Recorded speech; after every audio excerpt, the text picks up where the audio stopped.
Viral ang tulo ka maghigala sa Davao City nga gitawag nga Hiking Titas of Davao. Gumikan taliwala sa ilang edad na saka pa nila ang usa sa pinakalisod sa kaon nga bukid sa Pilipinas. Ato silang ililahon sa report ni John D. Esteban. Nilieta Donceras Nadwa alias Inday Don, 65 years old. Rosibel Mainar, 49 years old.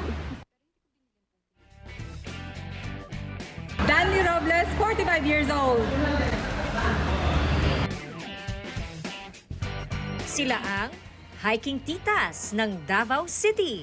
Taliwala sa ilang mga edad, nasaka na nila ang 5 sa pinakataas nga mga bukid sa Pilipinas. Ang Mount Apo sa Davao, Mount Dulang-Dulang sa Bukidnon, Mount Pulag sa Benguet, Mount Kitanglad ug ang Mount Katalungan sa Bukidnon. Ning bago lang, gisaka na pud nila ang usa sa mga pinakalisod sa kaon nga bukid sa nasod, ang Mount Giting-Giting sa Romblon. Gani nag-viral ang ilahang video online. Daghan kayo nagsulti nga lisod daw ang sagiting-giting, ingana daw ko. So nag-ingon ko sa ilang nga kana siya, dili na siya nato mahibaw-an kung dili gid tama anto. So nag-decide gid mi magsaka sa giting-giting.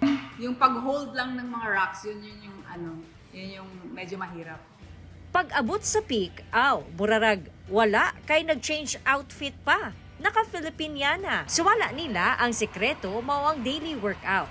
Si Nanay Nilieta, bisan senior na, kaya pa mo alsa og bugat nga mga dumbbell. Nahimo na sab daw nila kining banding maghigala. Instead na mag-maintain kami ng mga gamot, ito na. Nakakabata siya, Azin. Kasi happy hormones naman siya eh. Kung mulantaw sila sa ilang mga pagsaka sa bukid, makaingon daw sila nga kaya pagyuday sa ilahang mga kabukugan ang hiking. Gani giplanuhan na sab nila sa kaon ang Mount Fuji sa Japan.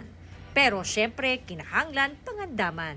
Movement is medicine, kaya mag-move gid tayo, mag-exercise tayo. Kauban si Jojo Solarte sa kamera. Ako si John D. Esteban para sa One Mindanao.